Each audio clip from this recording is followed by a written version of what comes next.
नमस्कार ओडिशावासी शुभ सकाळ आज हूँ 7 सेप्टेम्बर रविवार आज रही देश विदेश राज्य 20 गुरुत्वपूर्ण खबर खबरटी देखा पूर्व प्रथम अनुरोध आप भिडियो को लाइक करी कमेंट रे आपण मान जिलार ना लिखिदेवे। मुख्यमंत्री बड़ घोषणा मोदी सरकार देले बड़ उपहार ता सहित अनेक योजना खबर सहित 20 गुरुत्वपूर्ण खबर अच्छी शेष पर्यटन देखा आमर अनुरोध।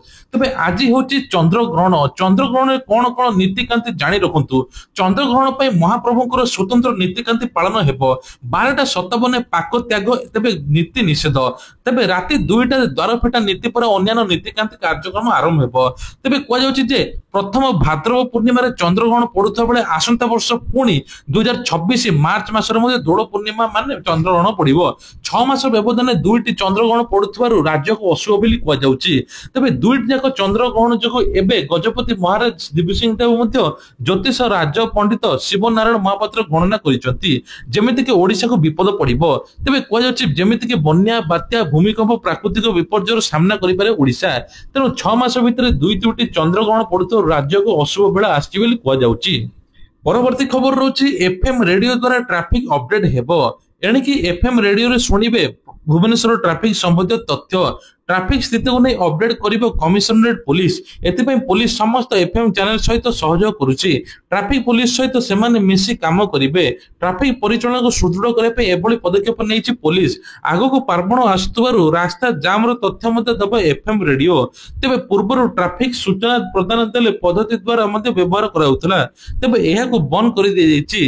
एबे कमिशनरेट पुलिस एहा को पुणी तरे आरंभ करिया पे जाउछि। परवर्ती खबर होची बायोमेट्रिक उपस्थान बाध्यतामूलक एणिकी सब सरकारी कर्मचारी माने फिंगरप्रिंट बायोमेट्रिक देकी इन करिवे आउट हेबे माने ऑफिस आसीबे ऑफिस जिबा आसिया करिवे। पंचायत ब्लॉक कार्यालय जिला परिषद कार्यालय मध्ये बायोमेट्रिक लागू हेबो। खूब शीघ्र बायोमेट्रिक व्यवस्था कार्य करे पे राज्य सरकार निर्देश दैचंती जहा फल ऑफिस रे आ के लेट रे आसीबेनी आ जल्दी मध्ये के जिबेनी लोकन पई काम करिवे आ ता सहित मध्ये बायोमेट्रिक पंच करिकि जिबे। परवर्ती खबर होची वर्षा कंदाइब 5 दिन लगातार 5 दिन एबे वर्षा रहिबो। ओडिशा को 24 जिला को येलो अलर्ट करछि पाणीपाग विभाग। गजपति रायगड़ा कोलाहांडी नुआपड़ा को प्रबल वर्षा नहीं कि ऑरेंज वार्निंग जारी करा जायछि। 30 रु 40 किलोमीटर वेगर पवन बहिबा मस्जिद को समुद्र जाय बारण करायछि एवं तळिया अंचल सतर्क रहय पे मध्ये विशेष करी कुआ जायछि। ता सहित मध्ये आउ गोटे बड़ खबर काम देलानी ट्रम्प को तेल मोर राजनीति मोदी मोर बंधु आ भारत सब बेले भल संपर्क मो सहित रखि थाए एमिति दिने कहउथिले डोनाल्ड ट्रम्प। तेबे एभली किछि बयान प्रधानमंत्री को तेलैया पय चेष्टा करता प्रधानमंत्री भिन्न भिन्न ढंग रे उत्तर दैछंती। जेतेबेले ट्रम्प को पचरा गला अमेरिका काहे कि भारत सहित संपर्क बजाय रखिलानी काहे कि भारत को हराइला अमेरिका ए प्रश्न ट्रम्प कहिथिले मु भाबु नै जे आमे भारत को हराइछु मु निराश होइथिली जे भारत रूस रो एते परिमाण तेल किणुथिला किंतु यह भारत को मध्य कहिथिली या परे भारत ऊपर बहुत शुल्क मध्य लागू करिथिलु 50% शुल्क लगैथिलु ता सहित मध्य समालोचना पर ट्रम्प प्रधानमंत्री को सहित ताकर व्यक्तिगत संपर्क ऊपर आलोकपात करथिले। से कहिथिले मोदी जी मोर भल बंधु भल संपर्क अछि से जने महान व्यक्ति। तबे ट्रम्प को उत्तर रे मोदी मध्य कहिथिले आमे जेमिति अछु सेमिति रहिबु तेल जोठु किणा होछि सेठु रहिबो केबे भी बंद हेबो नाही एमिति मध्य मोदी सरकार कहिसंती। परवर्ती खबर होछि टंका उठाइबा हेबो सहज प्राय प्रत्येक चाकरिया व्यक्तिଙ୍କର पीएफ अकाउंट थाए लोकको मध्य संचय अकाउंट मध्य कहिबा गले मानिबा को पड़िबो पीएफ अकाउंट।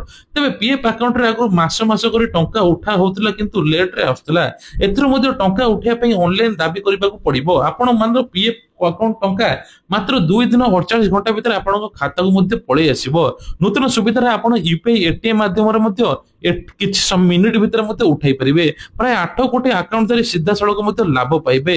तबे ए नै कि मध्य सरकार बड़ सूचना दैचंती ईपीएफओ 3.0 आसीबा परे कर्मचारी माने पीएफ उठाण सहज होई जिवो। परवर्ती खबर होछि बिना ग्यारंटी ऋण देबे प्रधानमंत्री नरेंद्र मोदी। केंद्र सरकार विभिन्न वर्गर लोकों पे योजना चलाइचंती जदि आपण जने छोट व्यवसाय रास्ता काम रे जो माने रास्ता रे बसी व्यवसाय करूचंती ताको पे बिना ग्यारंटी रे 90,000 टका पर्यंत ऋण देबे प्रधानमंत्री। तबे कोनोसी कागज पत्र बंधक मध्य ରଖିବା ପାଇଁ ପଡିବ ନାହିଁ। ଏହି ଯୋଜନାର ହିତାଧିକାରୀ ମାନେ 90,000 ଟଙ୍କା ରାଶି ପାଇବେ।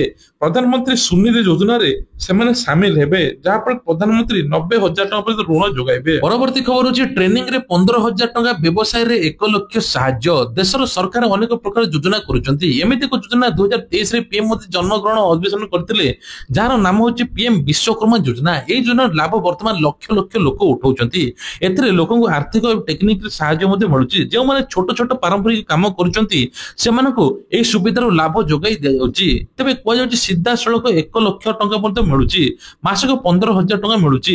ପ୍ରତିଦିନ ଟ୍ରେନିଂ ରେ 500 ଅର୍ଥାତ ମାସିକ 15,000 ଟଙ୍କା ମିଳିବ। ତେବେ ସରକାର ପକ୍ଷରୁ ଏହି ସାର୍ଟିଫିକେଟ ମଧ୍ୟ ଦିଆଯିବ। ବ୍ୟବସାୟ ଆରମ୍ଭ କରିବା ପାଇଁ 1 ଲକ୍ଷ ଟଙ୍କା ଦିଆଯିବ। ଏହି ଟ୍ରେନିଂ ପାଇସାରିବା ପରେ ଆପଣ ଯଦି ସଠିକ ବ୍ୟବସାୟ କରୁଛନ୍ତି ଆପଣଙ୍କୁ ମଧ୍ୟ ଋଣ ଯୋଗାଇ ଦିଆଯିବ। 2 ଲକ୍ଷ ଟଙ୍କା ଋଣ ଦେଲେ ତା ସହିତ ମଧ୍ୟ କିଛି ଛାଡ ଅଛି ବୋଲି କୁହାଯାଉଛି। ପରବର୍ତ୍ତୀ ଖବର ହଉଛି ଗୁଜରାଟରେ ବଡ ଅଘଟଣ। ଗୁଜରାଟରେ ପଞ୍ଚମ ମହଲା ଜିଲ୍ଲା ଅଧୀନତ ପବଗଡ ହିଲରେ ଶନିବାର ଅଘଟଣ ଘଟିଛି।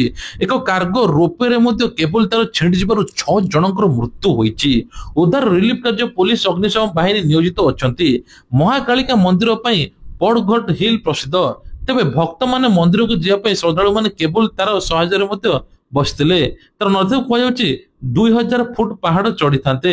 ବିଭିନ୍ନ ସାମଗ୍ରୀ କିଣିବା ପାଇଁ ଭକ୍ତ ରୋପରେ 6 ଜଣ ଥିବା ବେଳେ ହଠାତ୍ ଛିଣ୍ଡି ପଡିଥିଲା।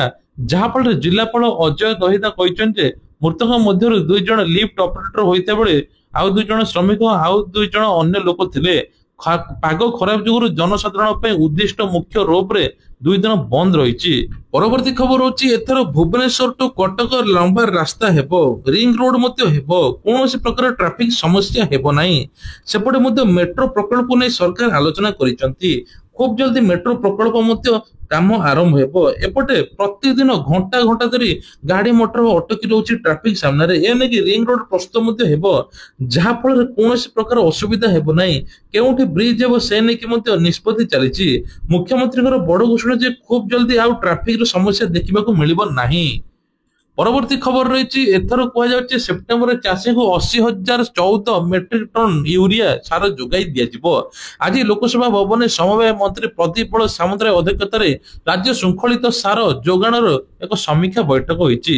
ଯାହା ଫଳରେ ଏବେ 80,014 ମେଟ୍ରିକ ଟନ ୟୁରିଆ ସାର ମାର୍କଫେଡ୍ ଜରିଆରେ କେବଳ ବଣ୍ଟନ ଯିବ।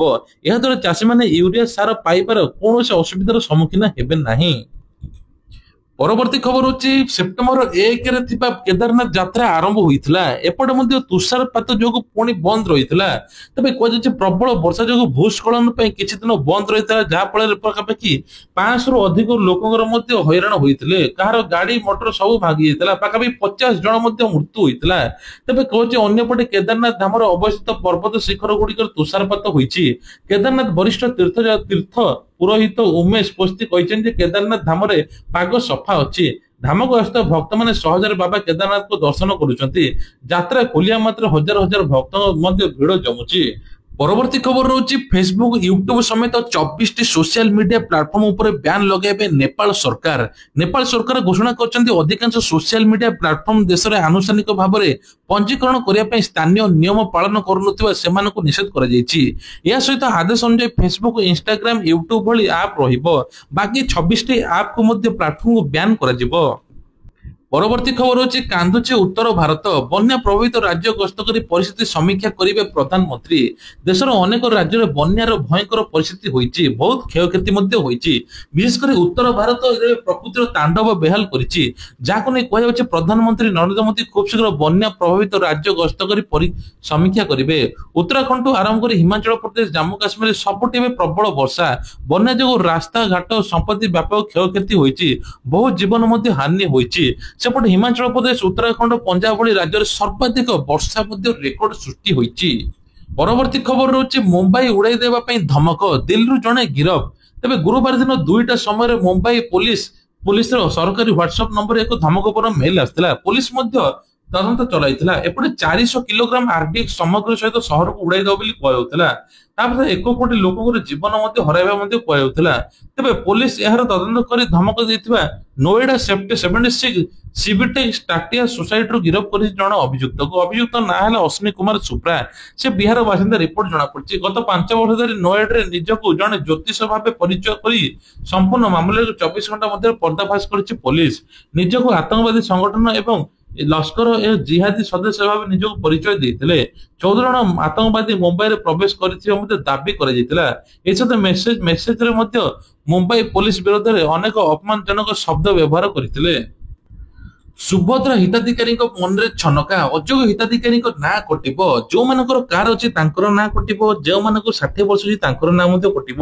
ମିଳିବ କାହାକୁ? ତ ପ୍ରକୃତ ଯୋଗ୍ୟ ହିତାଧିକାରୀକୁ ମିଳିବ। ଯାହାକୁ 21 ବର୍ଷ ଅଛି ସେମାନେ ଆବେଦନ କରିପାରିବେ, ସୁଭଦ୍ରା ଟଙ୍କା ପାଇପାରିବେ। ଯାହାକୁ 60 ବର୍ଷ ଅଛି ସେମାନେ ବାଦ ପଡିବେ, ସେମାନେ ଭତ୍ତାରେ ସାମିଲ ହେବେ। ମୁଖ୍ୟମନ୍ତ୍ରୀ ପ୍ରଭାତୀ ପରିଡା ମଧ୍ୟ ସୂଚନା ଦେଇଛନ୍ତି। ତା ସହିତ ଆଉ ଗୋଟେ ମଧ୍ୟ ବଡ ଘୋଷଣା କରିଛନ୍ତି ଯେ ଖୁବ ଜଲ୍ଦି ଏବେ ସୁଭଦ୍ରା ଟଙ୍କା ମିଳିବ। ଯୋଉମାନଙ୍କୁ ମୃତ ଦର୍ଶାଯାଇଥିଲା ସେମାନଙ୍କୁ ମଧ୍ୟ ସୁଭଦ୍ରା ଟଙ୍କା ମିଳିବ। ଆଉ 21 ବର୍ଷ ଯାହାକୁ ହେଇଛି ସେମାନେ ମଧ୍ୟ ଆବେଦନ କରିପାରିବେ।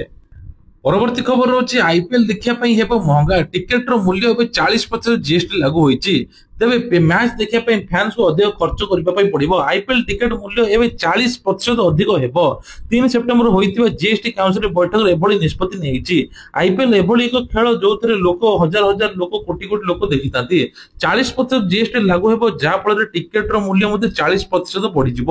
ତେବେ ଏଥିରେ କୈସନା ରେଡ୍ ବିଳାସପୂର୍ଣ୍ଣ ପ୍ରଡକ୍ଟ ମଧ୍ୟ ସାମିଲ ଅଛି। ଏହି ନିଷ୍ପତ୍ତିରେ ଆଇପିଏଲ ଟିକେଟର ଦାମ ମଧ୍ୟ ଆହୁରି ପ୍ରଭାବ ପଡିବ ବୋଲି କୁହାଯାଉଛି। 500 ଟଙ୍କାର ଟିକେଟର ମୂଲ୍ୟ 640 ଟଙ୍କା ହୋଇଯିବ।